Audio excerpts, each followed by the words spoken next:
All right. Welcome back, ladies and gentlemen. This is David Patrick Carey with Church of the Eternal Logos, and I am joined by a very special guest, Father John Whiteford. How you doing today, sir? Doing good. Thanks for having me on the show. Well, thank you for coming. Again, I caught your recent stream over on Jay Dyer on ecumenism, and that was really good, talking about some of the more perversive and subtle distortions that are entering into the Orthodox faith right now. Yeah, I was glad to be on the show, and it certainly has gotten a lot of attention. And Jay has brought a lot of people into the church. I would say in the last 2 years, we've had a huge wave of new catechumens, many of whom we baptized last year. I think we baptized more than 20 people, something like maybe 25, something like that. Wow. And of those people that have come into the church, when I ask them how they found out about Orthodoxy, I would say at least half, and probably a lot more than half, mention his name. Wow. Yeah, he was even instrumental for me. I know when he came on, I told him I kind of got my way into it. I took a course on Orthodox history and theology, and then diving a little bit deeper, reading St. Maximus led me to watching some of his videos on the church fathers, and that was a rabbit hole that eventually led me to the church. But today I was wanting to kind of continue the conversation you had with Jay, which was on ecumenism. And again, this sort of push for a sort of syncretic understanding of world religions, which I would say at a presupposition is a sort of dissolution of boundaries. And I've talked before, and I've talked with Father Turbo about masculinity, and if sort of masculinity is the establishment of boundaries and the protection of boundaries. And one of the metaphors is that men are like castle walls and women are the jewels. Women and children are the jewels inside the castle walls. And without those walls, the jewels get taken, stolen, and perverted. And that's kind of what we're seeing in our society. And so I was kind of wanting to open up with one, what are you seeing, generally speaking, in regards to the influx of new Orthodox interest, inquirers and catechumens? And what is kind of your view on the role of masculinity in our society and how it might relate to the church? Well, I do think that a lot of the men who are attracted to Orthodoxy are attracted to Orthodoxy because it's a church that encourages men to play a role in the church. I've not been in Protestant churches other than, in very passing cases since 1990. But when I was a Protestant, I remember growing up and noticing that there were very few men who went to church. It was usually mothers and children. Mm-hmm. And there were some men certainly who went, but they were by far the minority. And this was in a church that allowed women to be ordained, but I never saw any women who were ordained when I was growing up. But when you get into a church where women are even occupying the pulpit, it really marginalizes men. And men are designed to be leaders, and but they do need the encouragement of women to play a positive role in society or in the life of the church. And when they are marginalized, men will sit back and not do a thing. They won't even participate, and they'll let women run things if they're not encouraged to step up to the plate. And so what we need is a church where men are allowed to fulfill their God-given roles and use their talents. But for that to happen, we need women to encourage them to do it.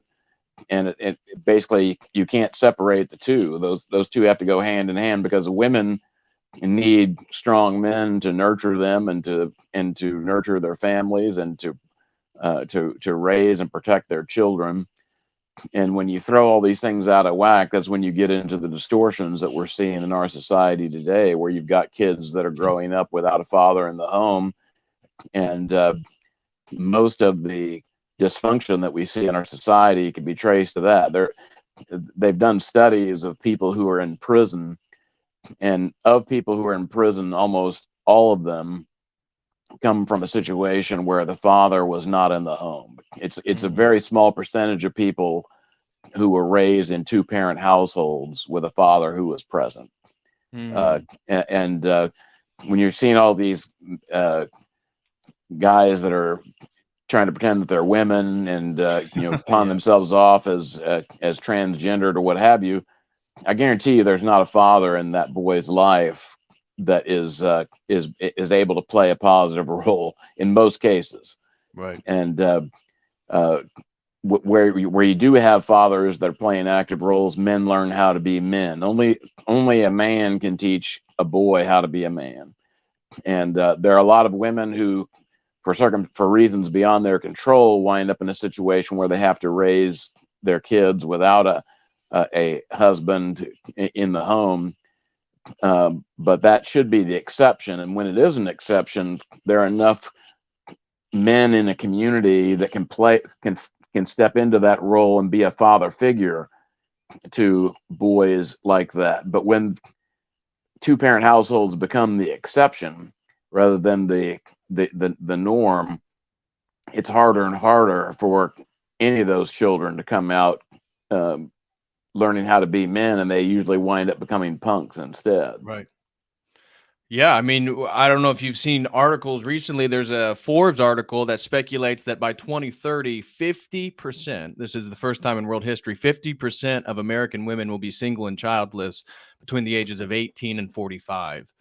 And so some of the resentment that has acquired amongst men is regarding the dating situation. We as Orthodox we're sort of called to either marriage or monasticism. Either way, we're going to have to martyr ourselves, whether it's to a woman or whether it's to Christ. That's dependent on our own providence. But there's a growing resentment, even amongst Orthodox men, about how exactly one goes about finding a wife and trying to settle down and create a sort of Orthodox family. I mean, what would be some of your advice to those men who feel disenfranchised and resentment, or even there's a movement called MGTOW, men going their own way, where they basically just sort of do a monastic lifestyle without committing to monasticism. It's like monasticism in the world, and I don't think that solves much of anything. Well, this idea that you can just opt out of women when you're not a monk is something that's not a feasible option. Men need women and women need men. And there's not a Christian way to function as a man and have normal sexual relations with women as men are wont to do, and not be married to them and have that be a Christian thing. And women are also often frustrated and even bitter because of the kind of relationships that they have with men, because they don't see men stepping into the roles that they would like to see them in, and being there for their kids. But in many cases, it is because they're trying to have their cake and eat it too. And but in other cases, just because those men have been feminized and they don't know how to be men. Right. But what I would say to men who are looking for a traditional marriage is there are traditionally minded women that you can find. It's just they're not they don't grow on trees, and they're not the majority in this country, I would say. But they are there, and you can find them. And of course, you do have a lot of American men who wind up looking for women who are from other countries. And I would say generally it is true that if you find a woman from a country that's more traditional, you're going to have an easier time, finding a wife like that amongst that sector of the world's population of females. But in an Orthodox parish, you should be able to find women who've been raised in a traditional family, who understand what the church teachings are, and who are interested in being wives and mothers, and not wearing the pants in the family, but allowing their husbands to be men and encouraging them to step into those roles. Right. One of the other things that I've been speaking about is sort of the call of adventure. And so men necessarily need something to defend. And so that's kind of what I titled our talk today, is Defending the Faith. Is, modern man, I've often asked some of the non-Christians that come on here that have audiences, I asked them, like, what are you willing to die for? I think that's a huge mark of what a man is. We talked about privately about martyrdom and even the monastery there in Kiev. And this is a huge part of being an Orthodox Christian, is the idea of martyrdom to your wife, martyrdom to Christ, martyrdom to the church. And you look at the modern man, and he's so hedonistic, whether it be his pornography or his pleasures or sensual reality within society, that there's not much he will die for, and therefore there's not much he's willing to defend. And I think then what we talked about with all these transgenders and the pedophilia that's on the rise, it's sort of the natural consequence. I was wondering if you could speak to how Orthodoxy really offers an adventure for men, that your life's going to get more difficult. People who get chrismated and baptized, the spiritual reality, welcome to the arena. It's a real thing, spiritual temptations, but also then the providence of one's life when you follow Christ, how things begin to unfold. Could you speak a little bit to how this call of being a traditional Orthodox man, there's actually quite a bit of adventure to it. There's an edge to it to explore, as opposed to modern society, how much pornography, how much pleasure, how many ball games can you go to that, eventually it becomes dull.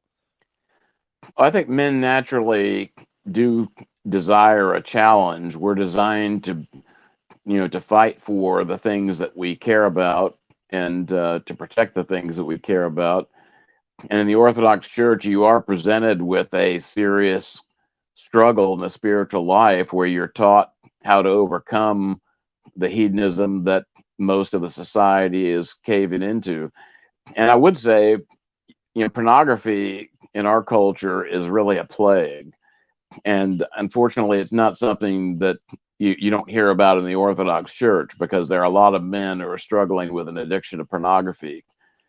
And one thing I would say is, if you want to find a traditional wife, you need to be a traditional husband. Right. You need to be a traditional husband material, and that means not going down those roads, not living a hedonistic life, uh, but being hard on yourself and trying to be a good, decent Christian man who's honorable.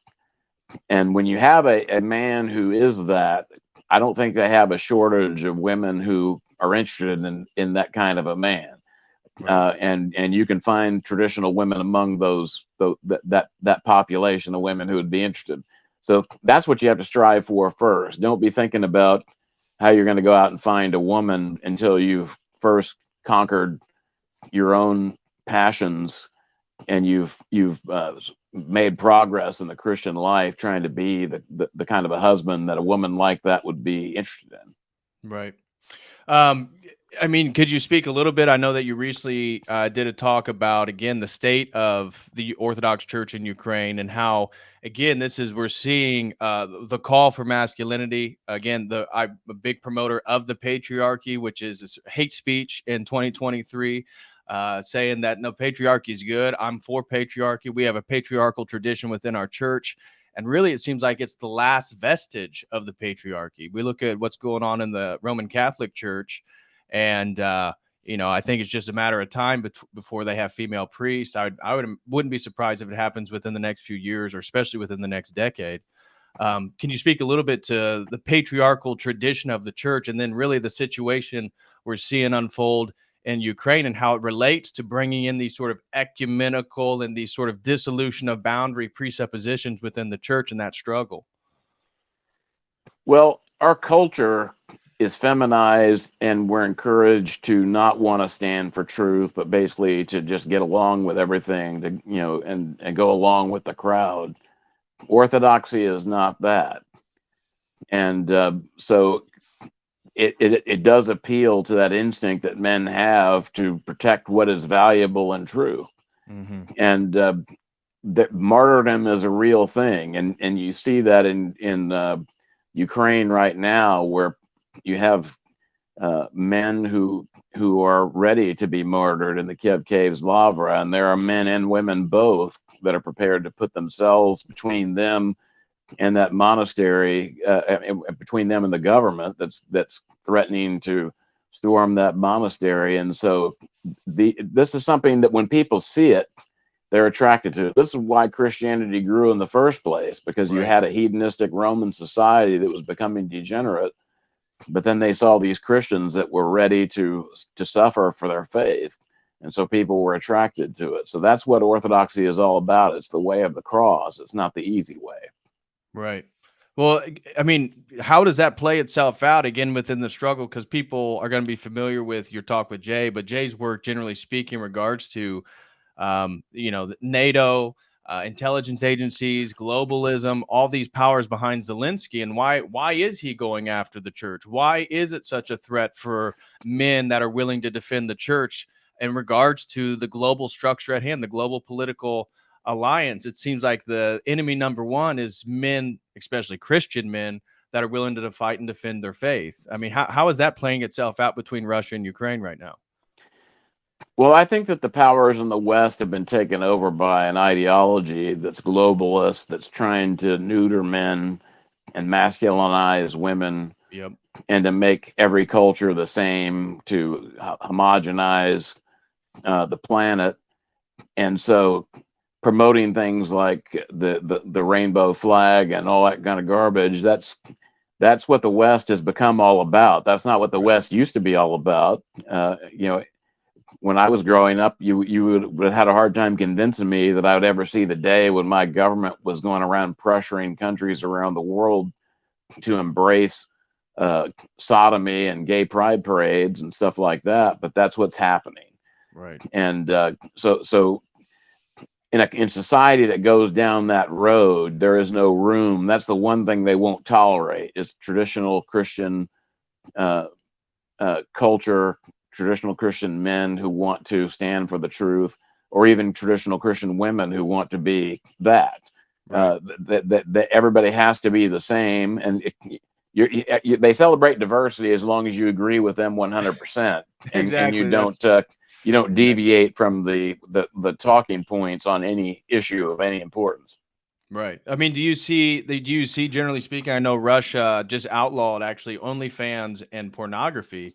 Do you see this alliance forming between Russia, China, and Iran, or the things that are happening as, just a response to Western degeneracy, the sort of global antichrist spirit, or would you characterize it as an antichrist spirit? What's your perception on that? I would call it an antichrist spirit, and it's hard to say where things are going with the alliance between China and Iran and Russia, but uh, most of the world is not on the same page as the gay pride parade stuff. Right. We generally, our government's trying to shove it down the throats of Christian countries, but they don't do that to Muslim countries for some reason. Exactly. You don't see them trying to put gay pride flags on the embassy in Saudi Arabia. Uh, Right. and you don't see them threatening to sanction Saudi Arabia because they're not allowing gay pride parades. I mean, they don't even allow women to function very freely in their society, much less would they think about allowing homosexuals to express their opinions about how the laws ought to be. Um, so that's what our government's about, but that's not where most of the world is. And so China is obviously not a Christian country, although they do have a growing Christian population. And there's some estimates that there are more Christians in China now than there are in any other country on the globe. I have heard Uh, that. and there's no way to verify that, but there is some evidence that may very well be true. But in any case, even the communists in China that are atheists believe in traditional families. That they're not in favor of the feminization of men. As a matter of fact, in China, they've cracked down on uh, depictions of men in feminized ways in their movies and TV shows. Right. They want to encourage their men to be masculine. And when you look at the Chinese uh, military, and you compare them with what our military has become, I would hate to see what would happen if we ever got into a ground war with a country like that, because we have we've emasculated our military, and they are not. They believe that men play a role when it comes to defending their country, and they're trying to encourage that rather than to destroy it.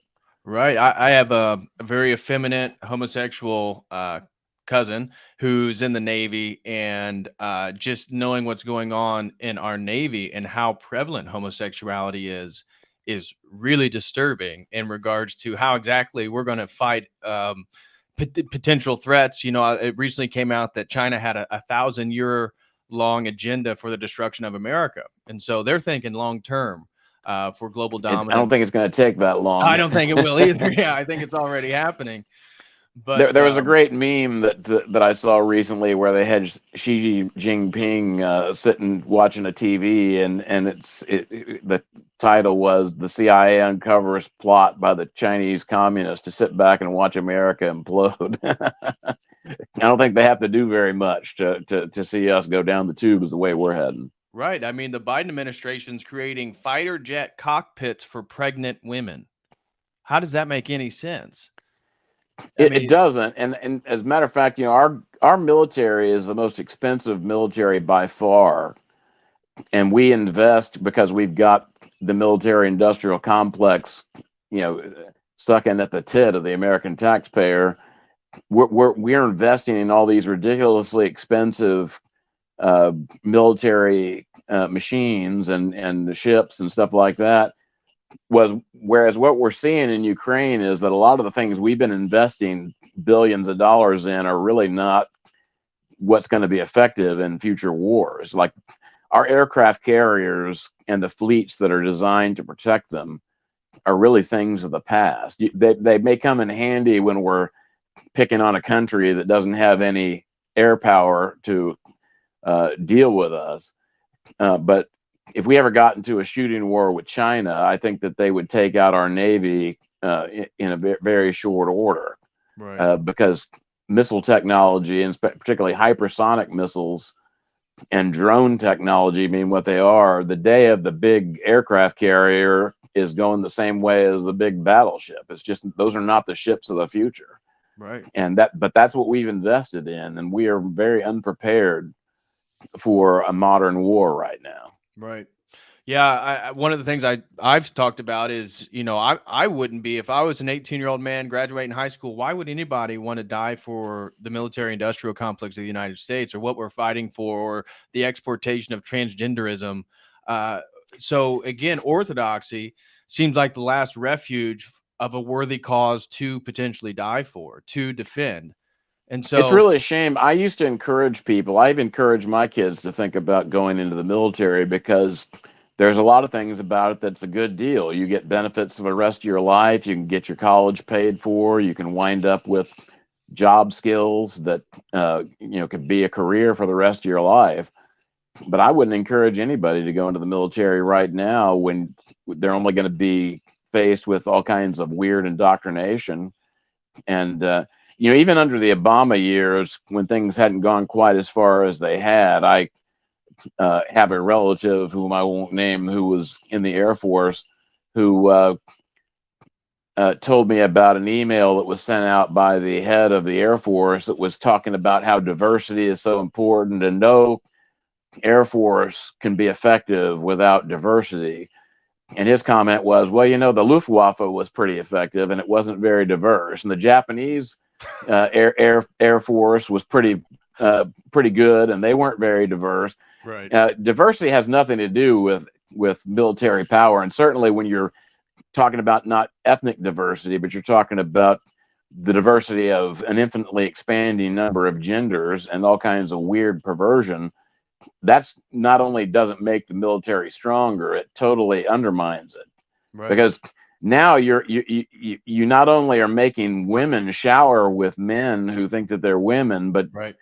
when you're encouraging open homosexuality among the military, that means that even if you're not in a situation where you've got someone who's of the other sex, in your barracks or in your showers, you don't you're still dealing with people who might be on the make, while you're trying to take a shower with these people. That doesn't make for unit cohesion. That doesn't make people who want to fight and die for each other when you're concerned about someone coming on to you that Right. in unwanted ways. Right. So that's the opposite of where we need to go, but that's where we've been going, Right. and it's going to implode. I remember back when the second Gulf War was going on, and we saw $100 a barrel oil for the first time, and I remember Rush Limbaugh made a very wise comment about it. He said, "It's not sustainable." And there was one of two things that's going to happen. Either the price is going to come down on its own, or else the economy is going to collapse and then it's going to come down on its own. But you can't sustain that kind of a price with our economy. Well, you can't sustain a society where you've got an infinite number and an expanding number of genders. You can't have a society where anything goes. At some point, it's going to implode. It's Right. going to be replaced by something else, and what it's replaced by might be a lot worse than what we have known. It can really get bad, but freedom can exist when people can't control themselves. Exactly. And, Oh, and that's exactly. Yeah. and Americans like to talk about their freedom, but the reason why we're losing our freedoms is that we can't control ourselves, and so the government is increasingly stepping in to control us. And so we're either going to have a spiritual awakening in this country, and people are once again going to be able to be free and strong, or else we're going to wind up with some totalitarian government that tells us what time to get up in the morning and what kind of toothpaste we need to use and Right. where we need to work and where we need to live and who we need to marry or not marry. That's where we're headed. Right. I mean, again, every priest I've talked to has seen an influx of people. Do you see that there's somewhat of a spiritual awakening, or how would you analyze the sort of undercurrents of American culture? We've just kind of talked about the macro currents, and it's degeneracy, and it's nothing to be proud of as an American. I mean, there's very little as an American to be proud of at this point, especially when you interact with people from other cultures. But what's kind of your sentiment, or do you have optimism, or what's the undercurrent that it seems like Orthodox, even though we're less than 1% of the American population, when it comes to online apologetics, when it comes to Christianity on YouTube, we totally outnumber other denominations that may have more participants than we do. So what's kind of your assessment of that? Well, there definitely is an unprecedented level of interest in the Orthodox Church, and in terms of the numbers of people coming into the church. And our church has run out of space, and we're trying to get a new church built because we don't have room. Wow. And Glory to God. And lots of churches are in the same situation. There's an Antiochian church that Father Joseph Honeycutt's the priest. He's a good friend of mine. That's a very large church. I think it easily can handle 300 people on a Sunday morning, but they've had to go to 2 services on Sunday because they don't have enough room for that. And that's after they've already expanded their worship space.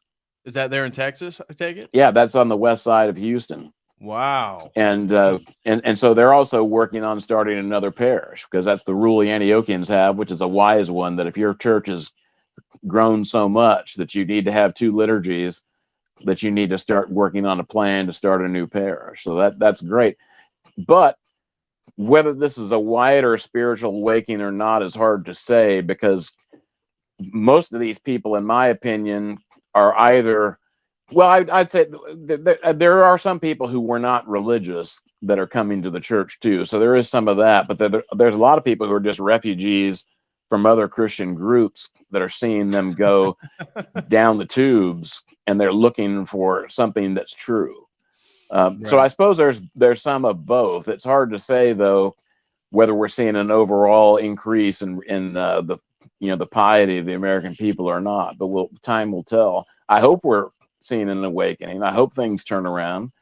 I've got kids and grandkids, and I would kind of like them to grow up in a country that's somewhat like the one that I grew up in, where you had opportunities and freedom, and you could go to church and worship God freely. That would be nice.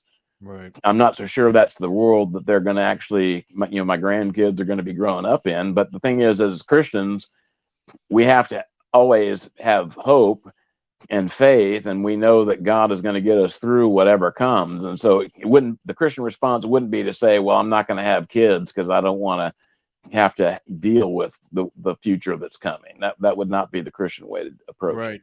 Last year at Montana, Metropolitan Jonah, his advice for everybody, again, concerning these exact same topics was, well, then find Orthodox communities, build Orthodox communities around the United States. That we can't control the mainstream of Orthodox culture, but we can begin to form strong communities and in various parts of the country that seemingly then Orthodox people could, in a way, travel the country and go from community to community, where we would have shared values, shared traditions, and our children would be able to meet friends and outside the degeneracy of the culture we live in.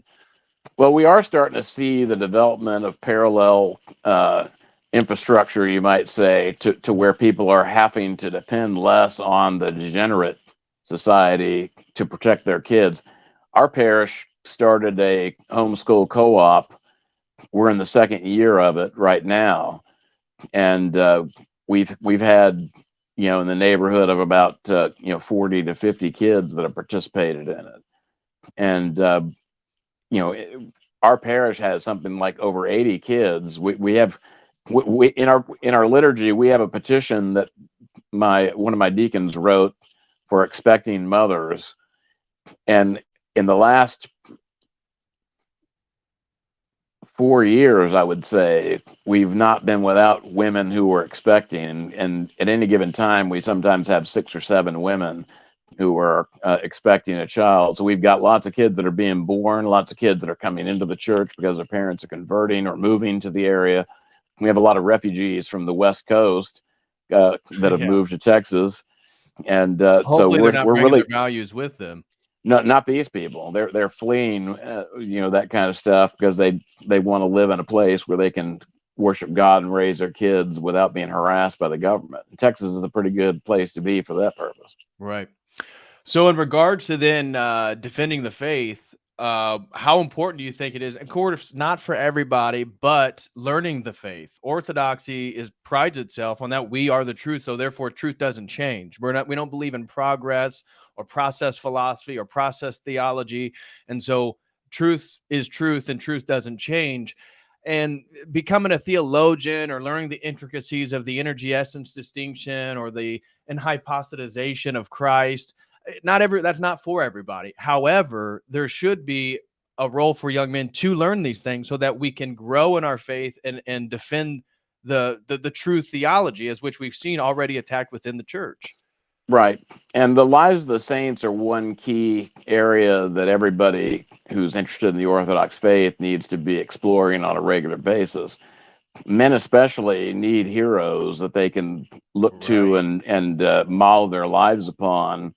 And you're not going to find a better group of people to do that with than the saints. And so I encourage people to study that. And, there are some people who've got the education and the intellect to understand some of the deeper things of theology. But like you said, not everybody is really cut out to get into it as deep as other people are.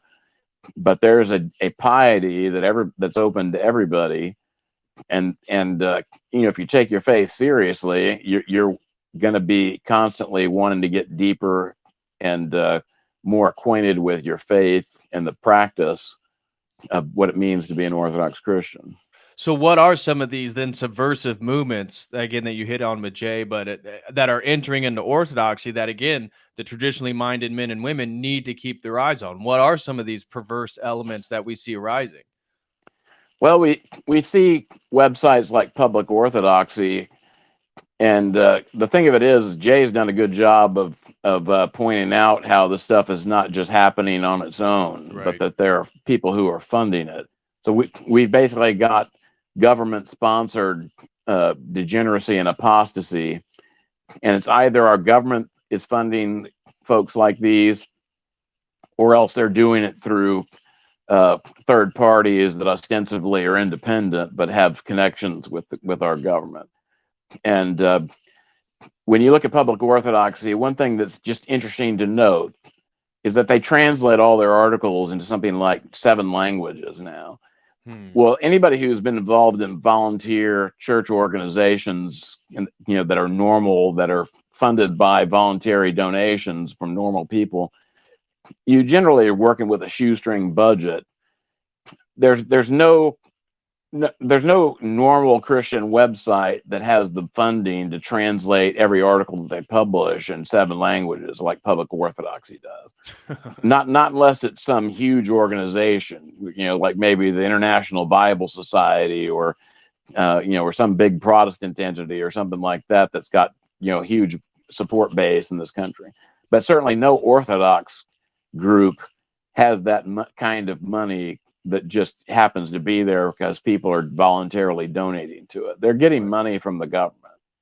And Sister Vasa is another one. She's, since the war heated up in Ukraine, she's been doing videos mostly in Russian, but she's done some in English.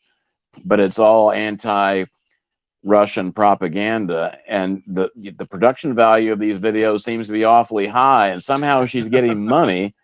Somehow she's getting money to live and to keep that stuff up. And I have a feeling that it's not just old ladies that are sending in $5 here and there that are keeping that going. I think that there's some sort of George Soros type entity that's funneling money to her.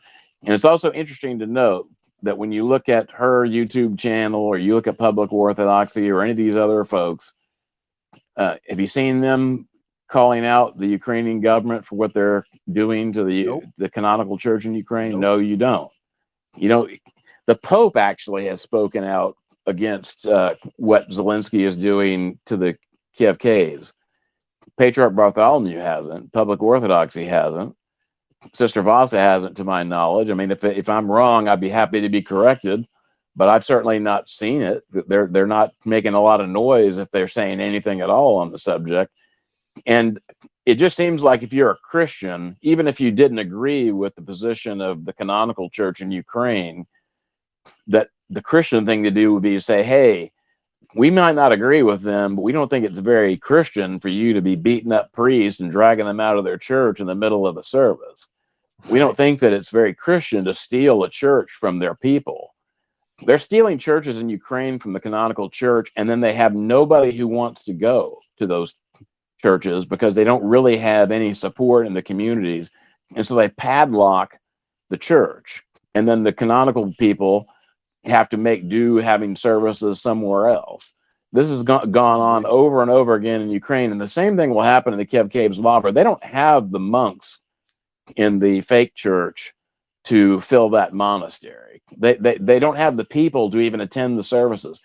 As you mentioned, I was involved in an interview with the vice rector of the theological academy that's housed at in the Kiev Caves Lavra, and he pointed out that the government gave the biggest church in the Lavra to the schismatics, the Dormition Cathedral, and also their refectory church, which is also where they eat.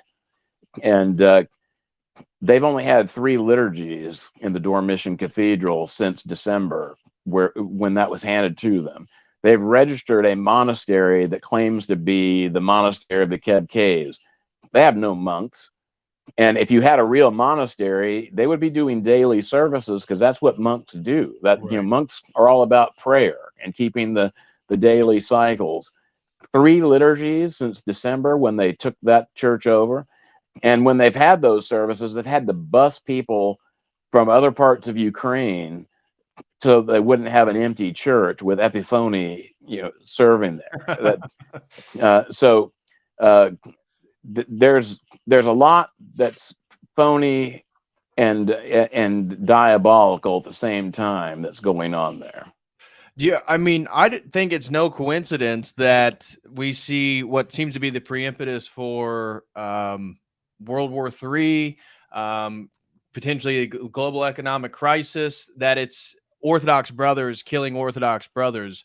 How do you see this playing out spiritually? Do you think, again, it's no coincidence that it's Orthodoxy that's under attack? It's not the liberal Roman Catholic Church. It's not other denominations. It's not even other faiths. I mean, I see Islam.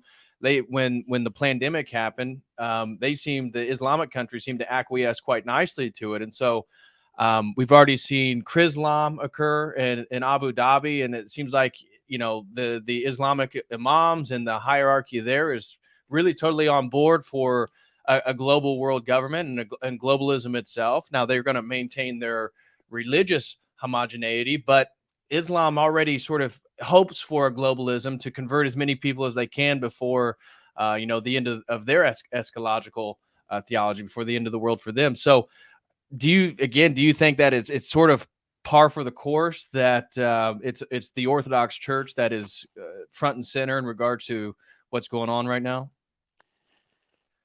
Well, when you look at what America has been up to internationally since the end of the Cold War, I used to think that we kept making really bad mistakes. Like, for example, we invaded Iraq, which was 10% Christian when we invaded it. Right. And now there's a tiny fraction of those Christians that are left because we overthrew a secular government that was the Ba'athist movement that Iraq and Syria both were run by, and Syria still is, was started with the encouragement and participation of Christians, especially because they wanted to have a government that was based on nationalism rather than on religion. Because obviously, if it was based on religion, it wasn't going to be based on Christianity, and they would wind up being a marginalized, persecuted minority. Saddam Hussein had his foreign minister was a Christian, Tariq Aziz, Assad in Syria. He's an Alawite Muslim, which is considered to be heretical by the Sunni, and which is the Muslims that we tend to favor, the ones that are behind Al Qaeda and Al Nusra, right, and all these other terrorist organizations that we've probably helped create. Exactly. But why is it that we want to get rid of him? Well, the Christians in Syria don't want to see Assad go, because Assad is not a Christian, but he belongs to a minority religious group, and Assad wants to protect religious minorities because he's one of them. Right. And so they have a government that tolerates Christians. And 10% of Syria was Christian before all this happened. And I used to think, gee, we really bungled Iraq, that we allowed the Christian population to be essentially run out of the country or killed. I'm not so sure that these were all mistakes anymore, although I do think there's a lot of incompetence in our government. Yep. We have a lot of people, like if you look at what's going on in Ukraine, I have no doubt that our government engineered the war, and we certainly could have stopped it before it ever happened had we any inclination to do it. But I think that the geniuses that we have in our government thought that they were going to collapse the Russian economy and get rid of Putin. And it didn't quite work out the way that they did, and they've been flying by the seat of their pants ever since. And I think a lot of these people, they're the product of American academia post hippie takeover, where actually knowing things is a lot less important than parroting the right lines. And a lot of these people come from affluent backgrounds where their parents have bailed them out every time they've gotten into any trouble in their life. And so everything's always worked out for them, and they've not had to work very hard for anything. And I don't think they really thought through what was going to happen when this war got going very well. And they somehow thought, well, we'll figure it out if we run into any problems. And it's not working out so well. And if any economy is going to collapse, it's likely to be Western Europe and the United States that's going to wind up collapsing before all this is said and done. And it's, when you look at what other countries have we targeted? We've targeted Serbia. Yep. We bombed Serbia in I think 3 different wars that we had in the former Yugoslavia, and we always took the side of the Muslims and the Roman Catholics against the Orthodox. And we have people like Lindsey Graham that openly say that what's going on in Ukraine is a great deal because we just have to supply them with the weapons, and the Ukrainians will fight to the last Ukrainian. Well, you know what? If you care about Ukrainians, maybe you don't want the last Ukrainian to die. Maybe you'd like the Ukrainians to still be around when this thing's all said and done. They don't care. They're destroying a country, and this whole war. When you think about the innocent people whose lives have been destroyed. I got to go to Moldova and Romania last August. Oh. And Moldova is right across the border from Ukraine, and I got to see village life because my wife and I we were taken there by a family, and the wife of the in the family and the wife and mother is from this village. So we got to see village life and these hardworking, honest, pious people who grow their own food and work hard, live a simple life. Most of them don't have a car, and that's what America used to be like. Is the people that I saw there, very honorable people, hospitable. And I know that if I had gotten to go across the border before the war had started, I would have seen villages just like that, except they would have been speaking a different language.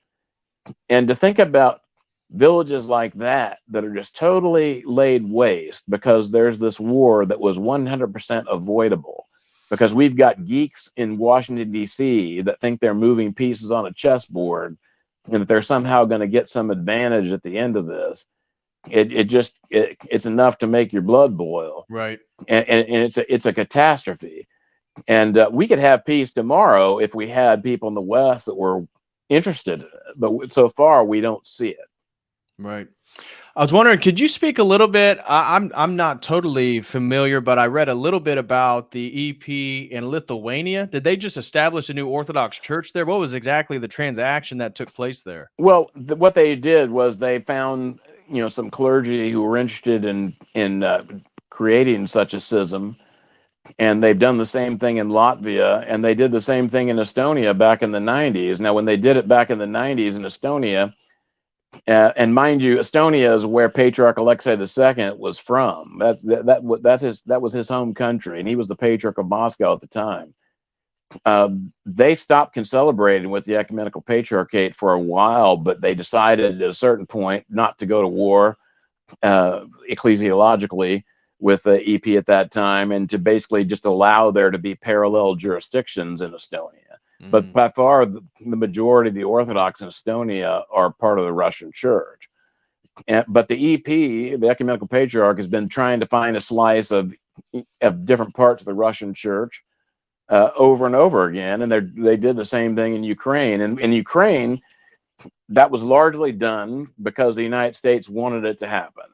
And it's not a conspiracy theory, because you can see news articles where they were openly talking about how our diplomats were going around the Orthodox world trying to put pressure on the heads of local Orthodox churches to recognize this schismatic group in Ukraine.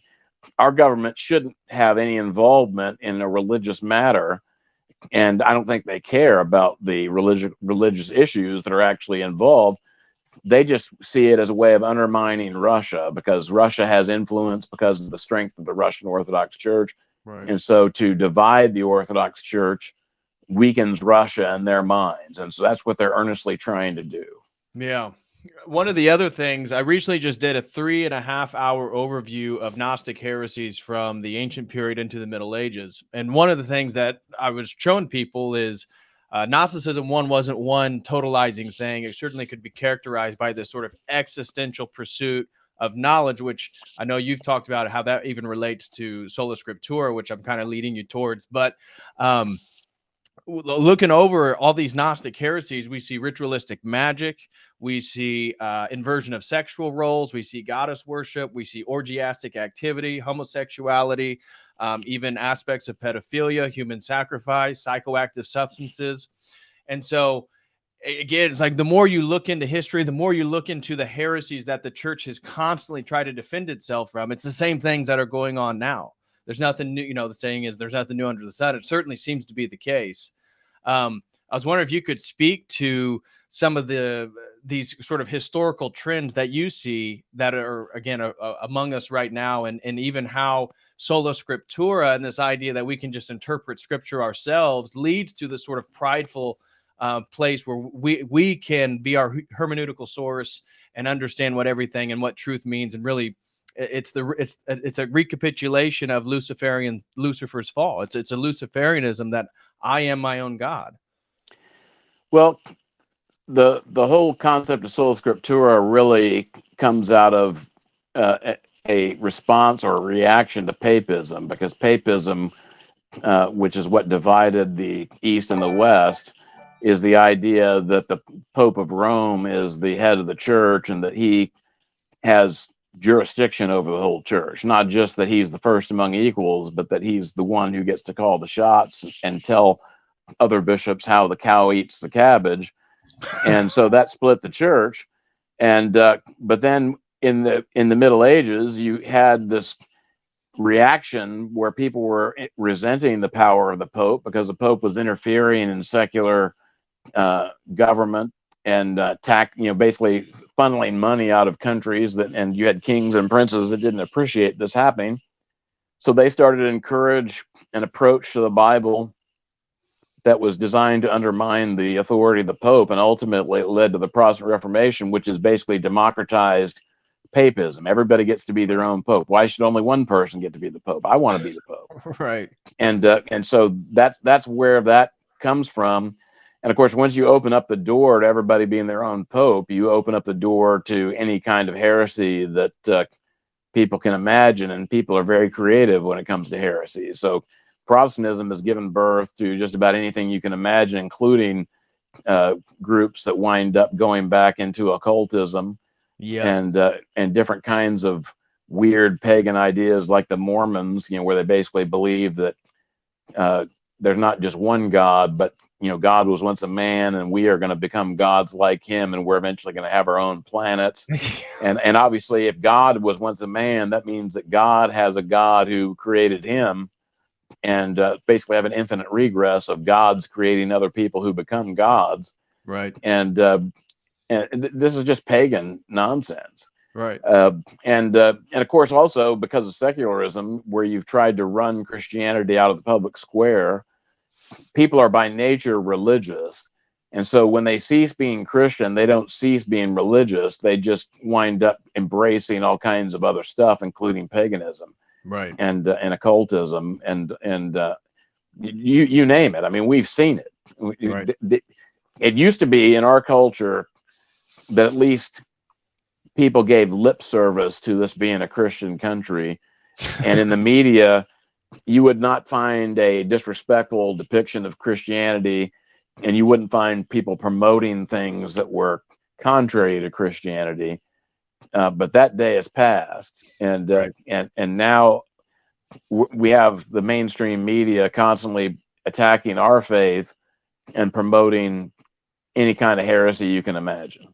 I mean, don't you see this sort of everybody's their own pope as the spirit of Antichrist? I mean, isn't that what's going to unify all these world religions and all these different sort of spiritualities? Is that even the heresy of the papacy and the Great Schism? People thought that he was the Antichrist. Protestants often claim that the Pope was the Antichrist. Well, maybe he's not the Antichrist, but certainly it's indicative of the unfoldment of the Antichrist spirit. And it seems like that's what unifies the transgender and then the Muslim in a burqa, is that, well, at least the Muslims submit to some hierarchy, but everybody's sort of constructing their own worldview, constructing their own value set, and this is essentially the religion, the one world religion that the Antichrist is leading us towards. I mean, how do you see that? Well, mankind fell because of pride. Man decided that he was gonna he knew better than God, and he was going to do what he wanted to do, and everybody being their own pope and coming up with their own ideas about their faith is just feeding into that pride where you're the measure of all things. You get to decide what's true. There's no external measure that you're accountable to. You don't have to be humble. You don't have to submit to anything. You just decide, what you want to believe, and then, do what you feel like.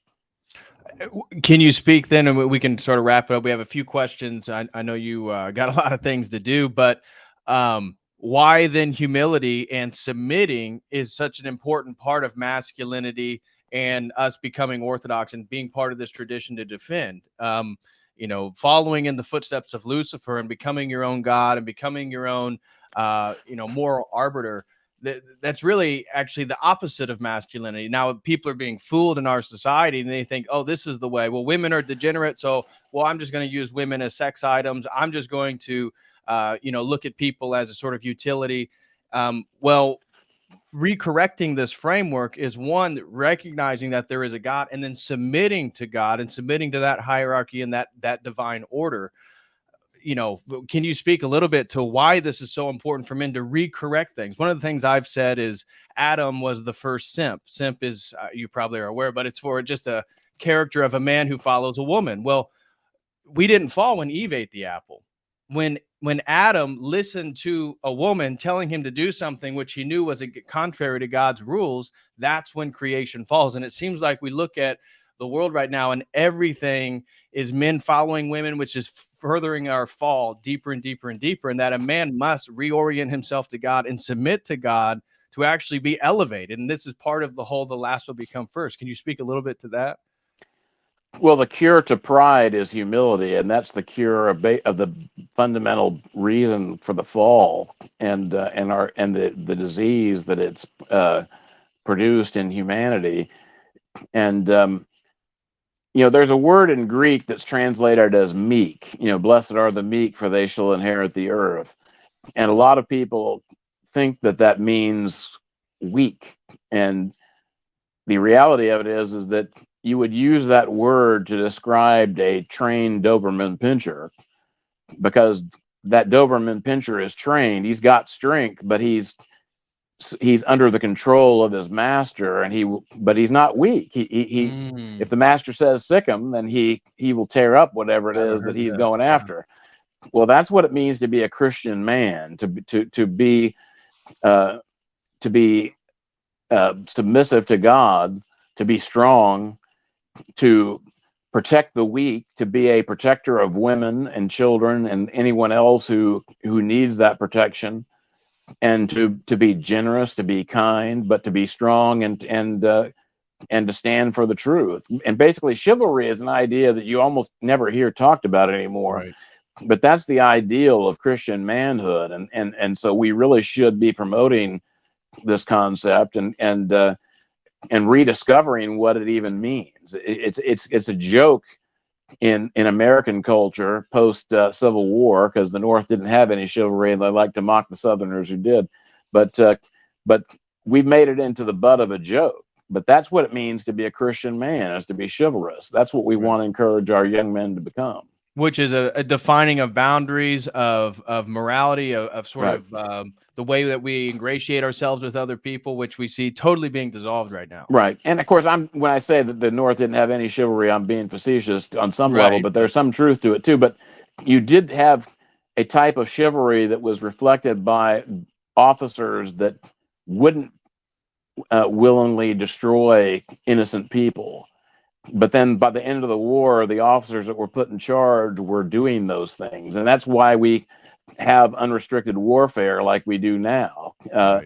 The Christian approach to warfare used to be that you avoided killing the innocent and you only fought battles with the enemy soldiers. And that put limitations on war that kept them from being as destructive as they are now. You never would have had people dropping atomic bombs on a city who were raised in a worldview where they understood chivalry.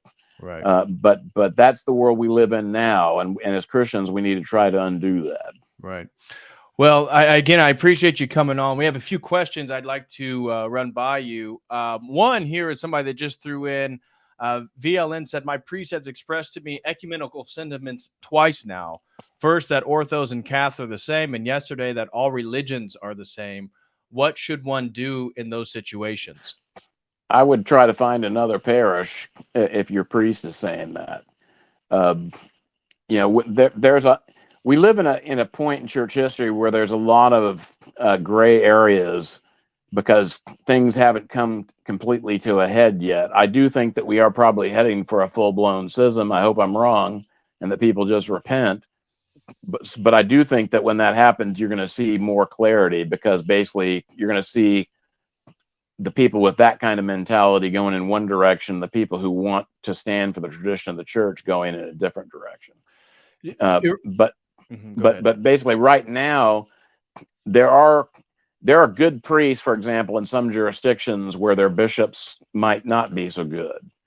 And if you were in a parish like that with a good priest, it would be a little bit more of a question as to what you ought to do. But if your own priest is promoting heresy, you need to find another parish.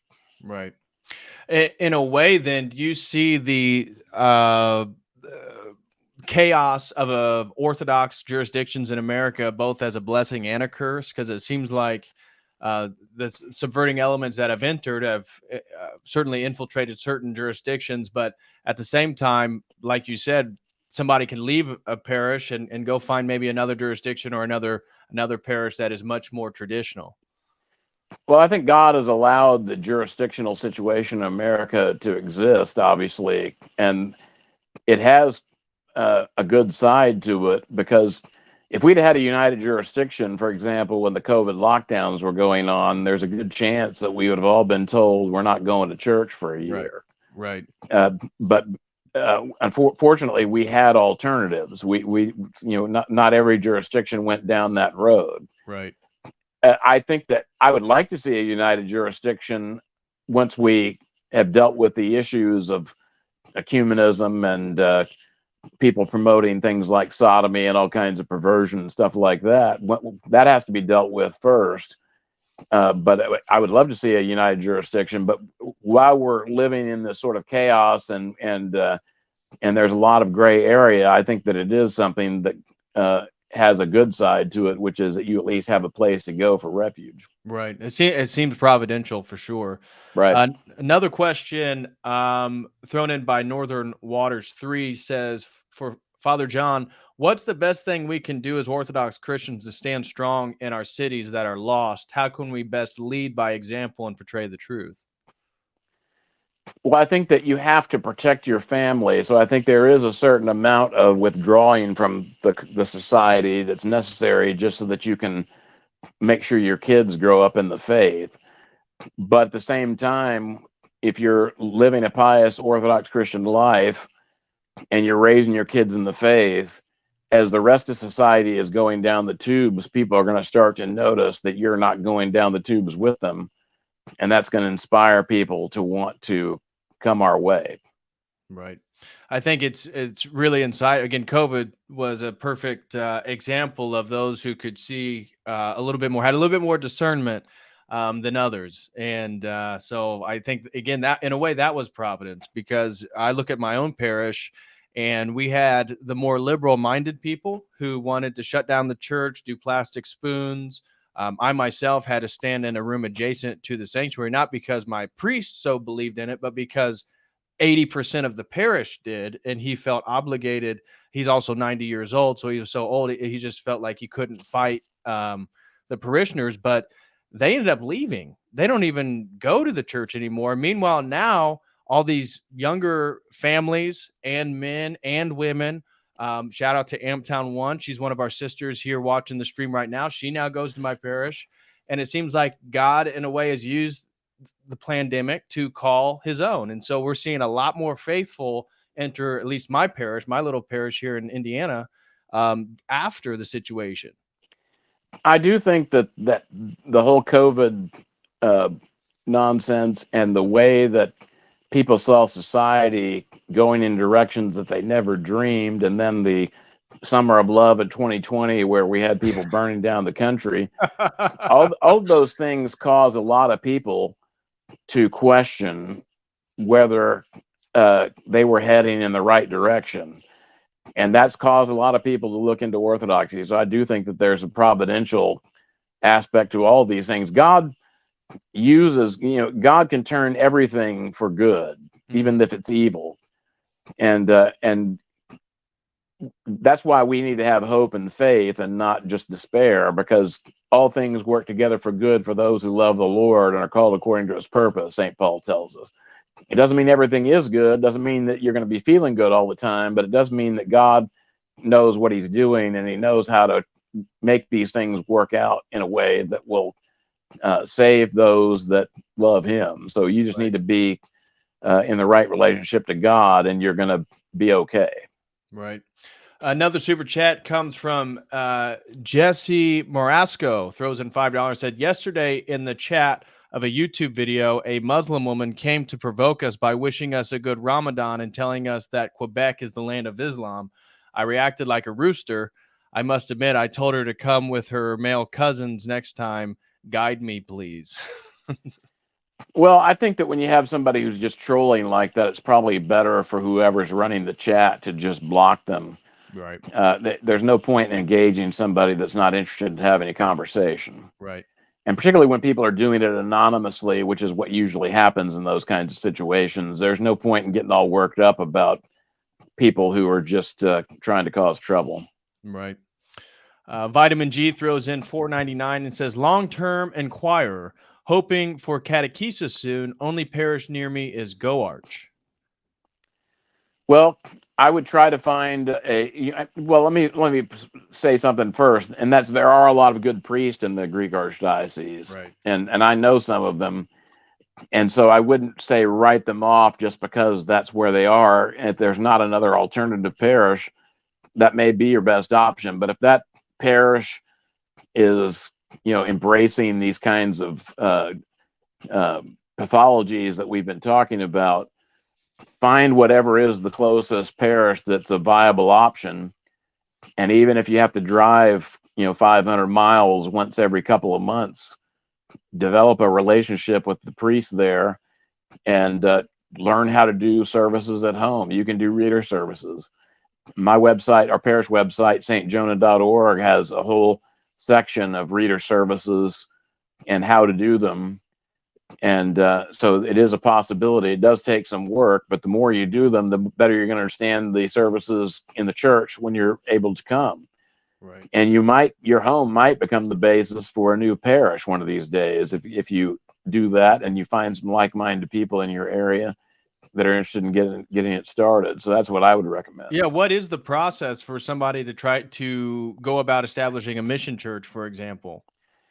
Well, it's going to vary depending on the jurisdiction, but in the Russian Church abroad, what I would say is if you make a connection with a Russian priest, I mean, not ethnically, but one of our priests, Right.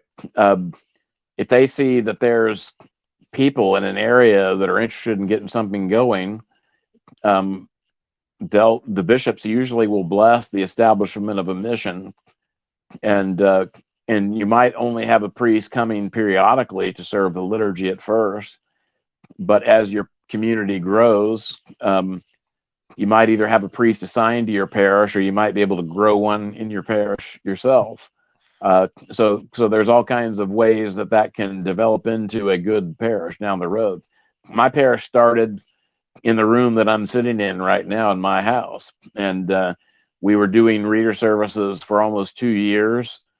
Then that was when I was still a deacon.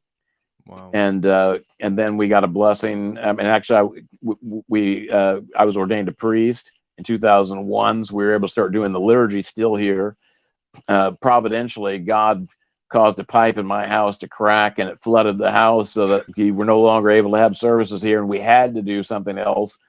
So we took some steps that seemed a leap of faith at the time, and we never had any problems paying our bills. And then we went to a bigger storefront after that, and then we bought our property, and Wow. then we built our church, and now we're trying to build a new church. So, and we have over 100 people communing every Sunday, and sometimes a lot more than that. Wow. So it can happen. It does require people who are willing to stick it out, because when you start a mission, when you only got a handful of people, there are going to be times when you might be the only person there. And that happened to me. Even after we got into the storefront, there were times when I would schedule a vigil for a weekday feast, let's say, and I might have been the only one that was able to come. And so what I would do is I would just do a reader service if I didn't have anybody to sing at the Kleros. But I always did the services, because a long time ago, somebody gave me some wise advice about missions, and they said that a mission church is kind of like a bus line. People might not want to ride the bus today, they might not want to ride the bus tomorrow, but when they do want to ride the bus, they expect it to be running. and they also compared it to the light that comes on when you open up the refrigerator. You expect that light to come on when you open up that door. Well, if you have a mission parish but you're not doing the services consistently, you're not likely to grow. So you've got to be willing to be the only person there doing the services until you get enough people to have the strength to be able to have a full service. Right. And I knew of parishes that had well-attended vigils as well as liturgies for a long time. Even after we built our new church, our vigils, maybe we had 15 people or less sometimes. And some, occasionally we'd have people say, why don't we just do Vespers? We don't have enough people coming. We just kept doing the vigil. And I believed that the day would come when that would change. And it did at a certain point. Because what used to happen is when people would convert, they'd come to the vigil and they'd see, well, most of the parish isn't here. So I think they kind of thought, well, this must just be kind of an optional thing for some people who really want to come. And so they wouldn't start coming regularly. But now when new people come to vigil, they see the church pretty full. And so the message that sends to new converts is, I guess vigil is something I'm supposed to do. Right. And so we have it pretty full. We've gotten to the point where it's hard now for me not to have a second priest in the vigil, because we need to have someone hearing confessions almost the entire vigil. And Wow. sometimes we'll be hearing confessions long after the vigil is over, particularly if there's only one priest there, because there's less availability. But so it changed, but it only changed because we kept plugging away until it changed. So you've got to be prepared to stick it out. Wow. Yeah, one of the things about when I was in Berkeley before I became Orthodox, I mentioned that I was interested. I really liked the Orthodox theology to my academic advisor, who is Swedenborgian. And he mentioned, oh, yeah, those Orthodox. I went to a church one time here in Berkeley. It was a road court, or actually, it was an OCA Russian church there in Berkeley. And he said, yeah, I went there one time, and it was amazing. Nobody was there, but the priest was still doing the chants, and he did the whole service. And I just kind of watched from the doorway, and it kind of hints at that spirit as Right. whether people come or not. It's at least clergy. It's the church's job to perform the services. Right. God shows up and the saints and the angels show up. And so you have to be prepared to do it regardless of what you see.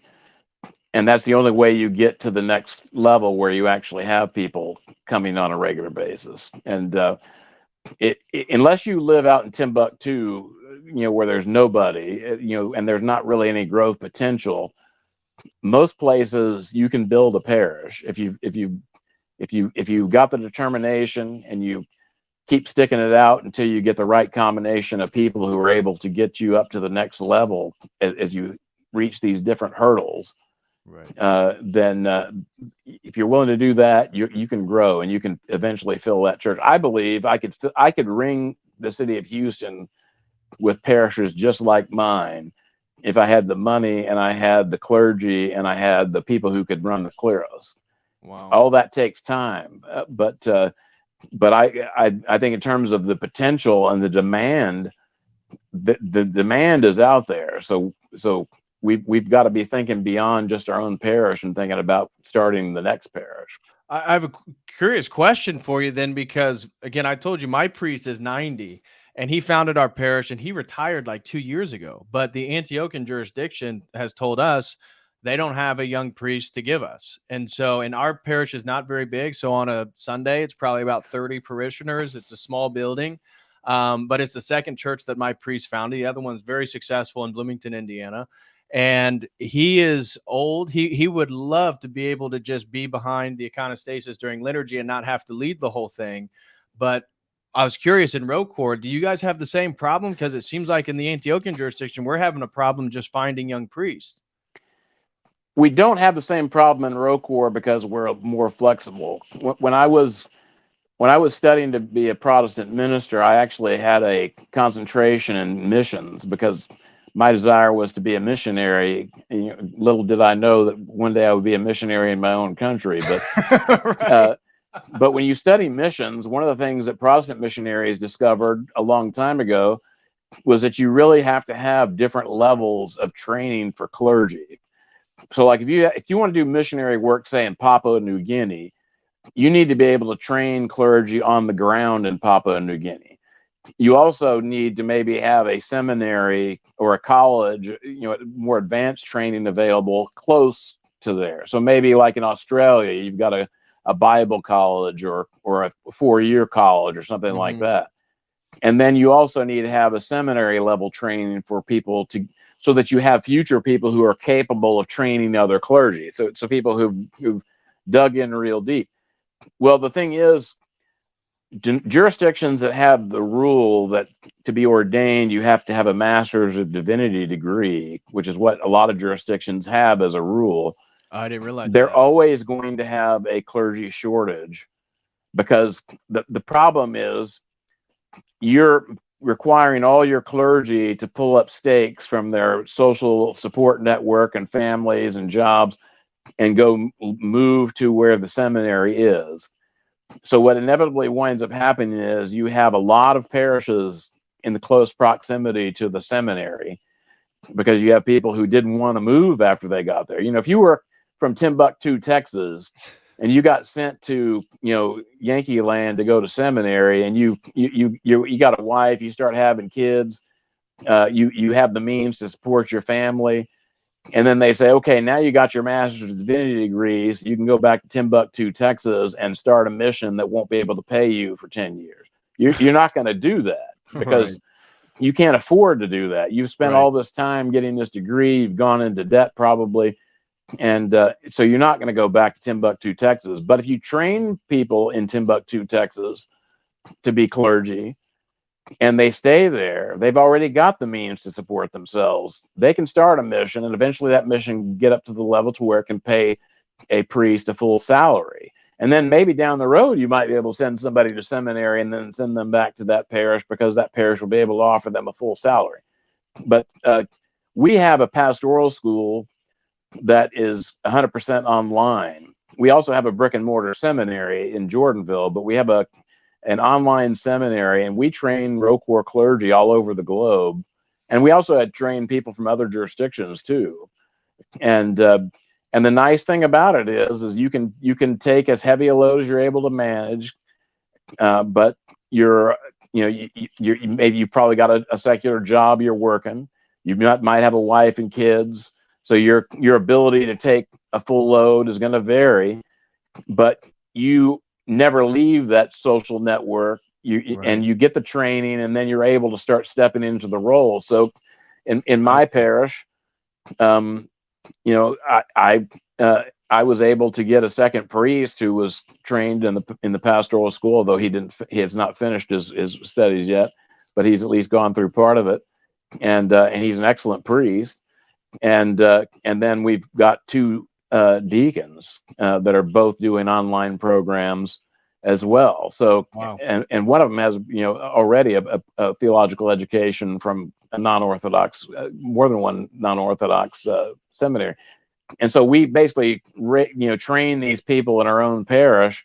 I see. And if something happens to me tomorrow, I've already got my replacement there. And that's what every priest should be constantly on the look for people who have the potential to become clergy and start steering people in that direction. Right. And that's the only way. I want to see Houston ring with parishes like mine, but the only way that's going to happen is for us to start identifying people capable of making those things happen and getting them the training that they need. And of course, on the parish level, we do the on-the-job part for the liturgics, and then we're able to move forward from there. Well, that makes so much more sense because your parish already have a familiarity with whoever's going to be replaced, or branching out to other parts of the extended community, where it just seems like that makes a heck of a lot more sense. It makes and the other thing is, one thing people don't understand is they think seminary is like something the ecumenical councils decreed, but seminaries actually are very late historically. They developed first in the West. It used to be historically that people were trained by their bishop, in the diocesan cathedral. That was where people got their training, and it was, some of it was more formal and some of it was less formal. But seminaries only came into being in like the 15 or 1600s, and certainly in the Orthodox world, that they were introduced around that time, and they were based on Western models. And I think seminaries are good. I think it's great to be able to give people advanced theological training. And the Russian church especially, because it's such a big church, we have some great scholars, that the church has been able to produce, and you need those kind of people. But everybody doesn't need to be those kind of people. And you need parish priests that are able to function on the ground and know how to deal with people. And it actually is a big advantage when you bring somebody up in the community and make them a priest, because one of the big problems when you train somebody in a seminary and then you send them off to a community where there was a priest there before them and nobody knows who they are. Right. The problem that they run into is, how do I get the credibility with these people? People are always saying, well, the previous priest didn't do it that way, and you've got to learn how to navigate all those kinds of things. And it takes like 10 years for a priest in a situation like that to develop the kind of trust that the previous priest would have had. Right. But if you've got someone who everybody's known, since they were a teenager, like my younger assistant priest, and then they saw him serve in the parish as a deacon for 5 years or so, and then they saw him made a priest, and they've seen him blossom into the priest that he is now.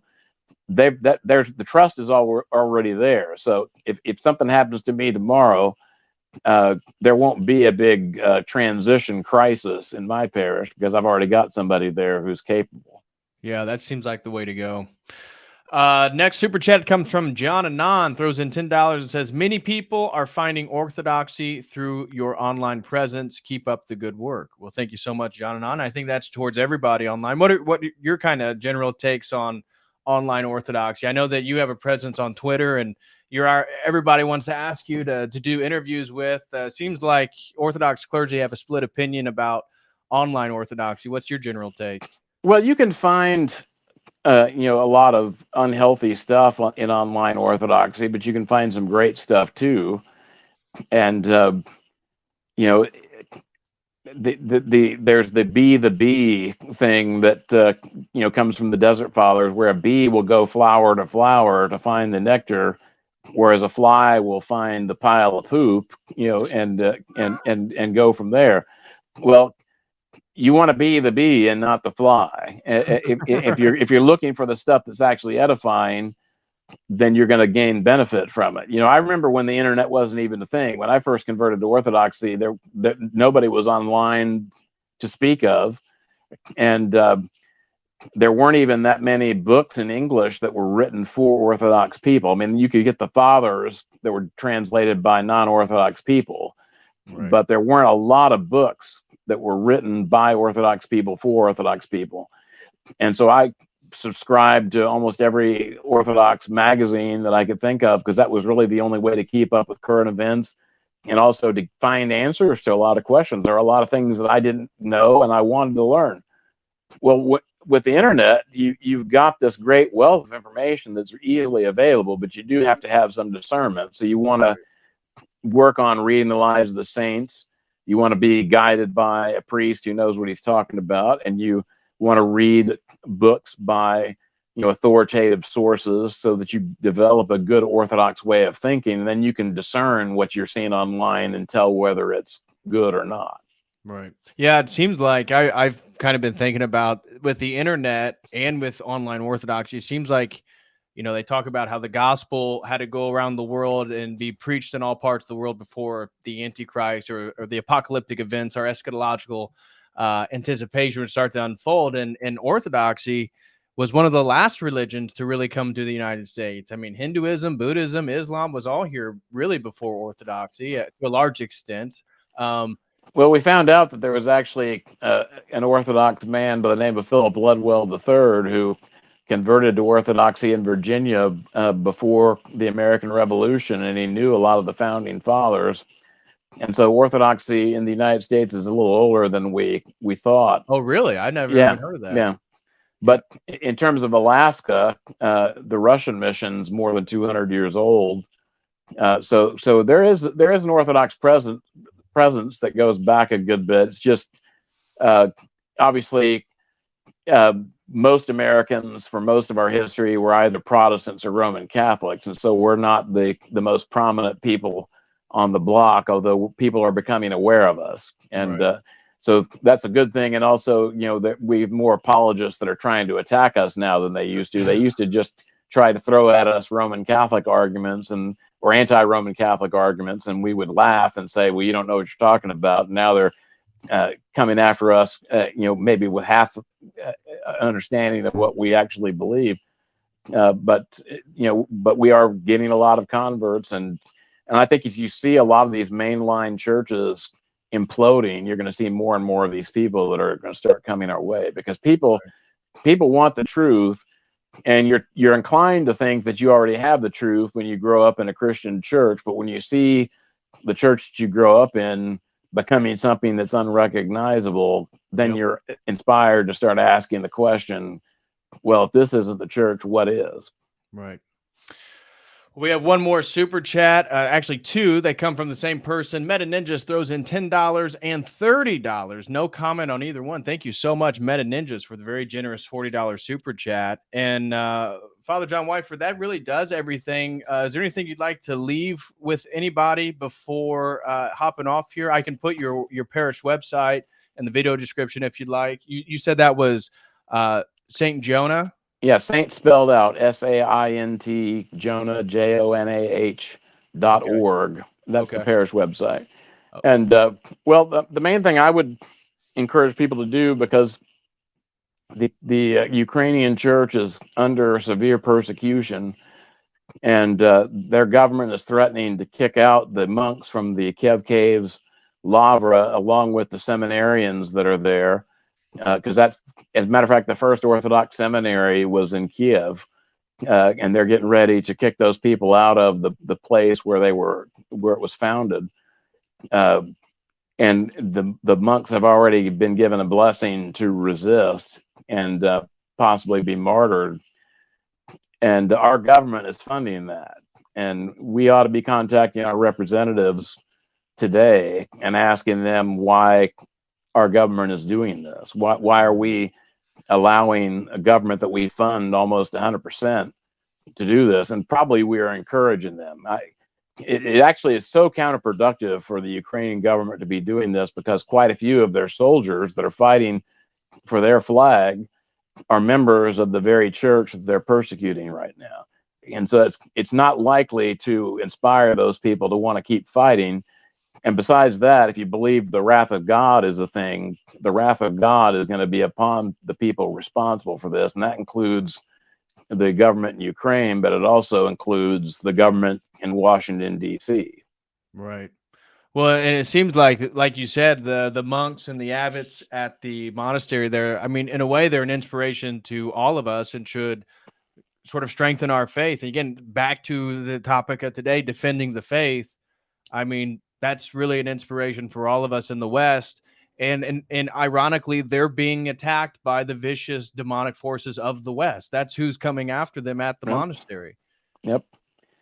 The devil hates the truth, and the Orthodox Church is where it's found in its purest form, and they are trying to destroy it. Yep. God's not going to let them do it, but our relationship to whether we are on the side of the people defending the truth or whether we're on the side of the people who are attacking the truth is going to have a big impact on what happens to us on the day of judgment. Exactly. Yeah. And it's providence that we're all here. There's something Father Turbo was mentioning, is that, if you're here right now and you're facing, it's your providence. This is your opportunity for salvation. God's put you here for a purpose. You're not born in 1950 or the 15th century or, at the height of Justinian and Constantinople. You're born right now. And so this is all part of our own salvation, our own providence. That's right. Well, Father, thank you so much. Again, and special thank you to Kosi, throws in $10 more, no comment, for the super chat. Thank you very much, Kosi. And again, Father, thank you for coming on. I'll let you get back to your busy schedule. I appreciate you coming on. Everybody smash that like and make sure you share this stream. And I will be back tomorrow. We'll be joined with Chase Haggard, and we'll be talking about the fine line between Orthodox values entering into culture and then where that line is with secular culture where we should participate in. So I'll see you all next time, which will be tomorrow. And until then, as always, God bless.